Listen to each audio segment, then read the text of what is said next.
亲爱的朋友，搜词风云是专注于分析和讨论那些引起台湾大部分网民关注的关键词和事件，从科技新闻到娱乐八卦，从社会事件到经济动态，无所不包。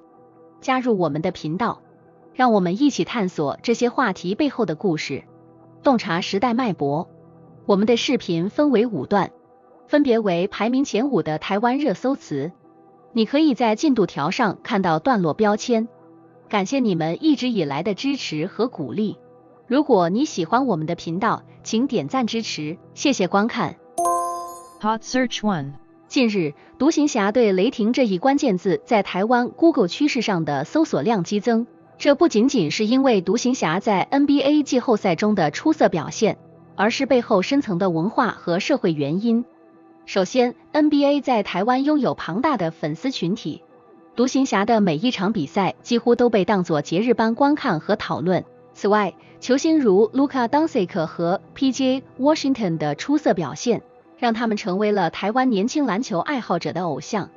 然而，这种热潮背后，是台湾年轻人对于篮球这项运动日益增长的热情，以及通过篮球来寻求个人表达和社会认同的渴望。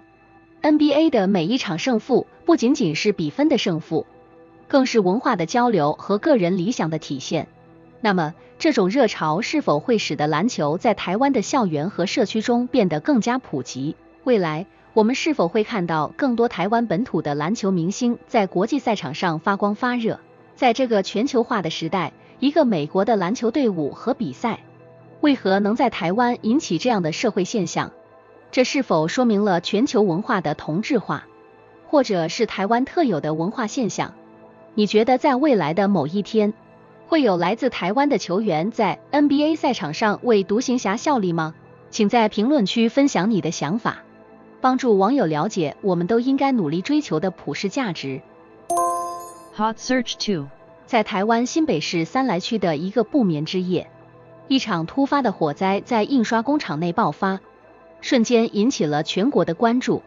这场火灾不仅因为伤亡和财产损失而成为焦点，更由于火场附近存放了大量化学溶剂，加剧了火势，并产生了强烈的刺激性臭味，影响到了周边地区的空气质量。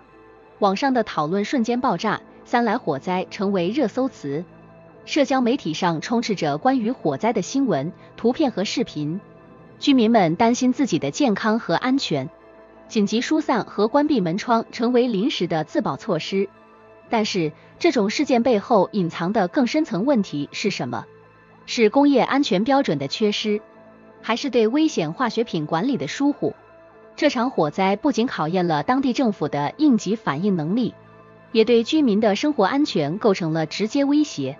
长期以来，我们是否忽视了工业区周边居民区的安全问题？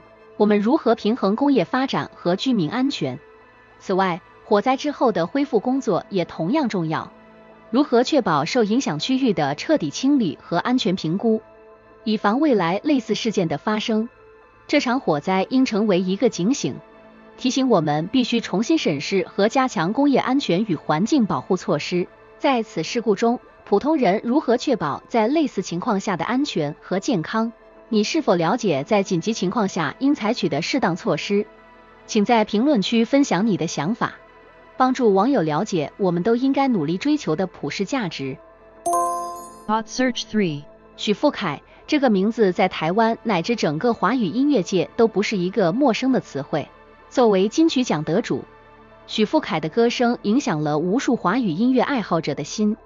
但你知道吗？他的音乐不仅仅是旋律的传递，更是情感与故事的桥梁。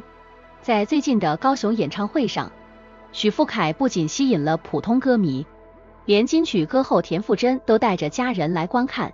这种场面足以说明他在音乐界的影响力。演唱会上，许富凯不仅展示了他的音乐才华，更是通过与观众的互动，展现了他的真实与感性。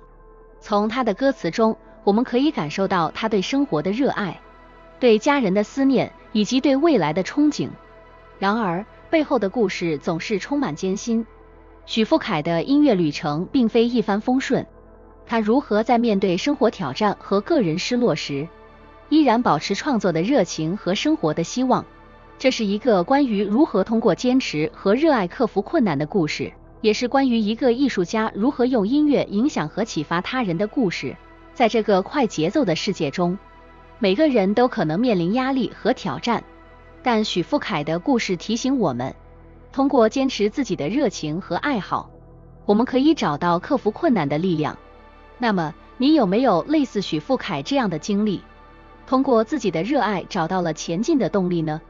请在评论区分享你的想法，帮助网友了解我们都应该努力追求的普世价值。Hot Search 4. 近日，严红军因被怀疑在比赛中偷看对手的暗号而登上了台湾的热搜榜。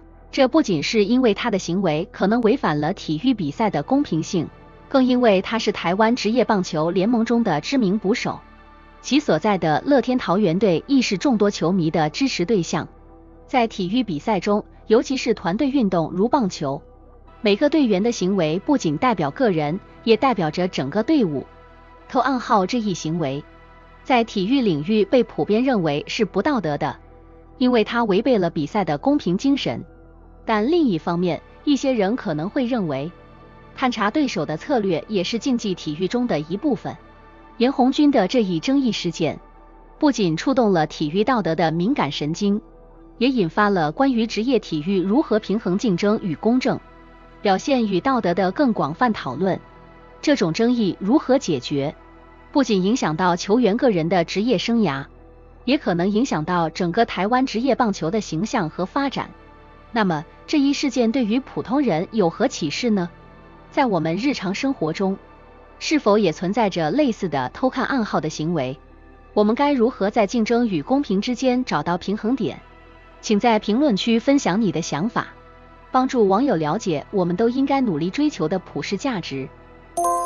Hot Search 5. 蒋万安作为台北市的新市长，他的政策决策和动作频频成为热点，特别是近期将邻里公园的管理权从公务局公园处回归至民政局区公所的决定，引起了广泛关注。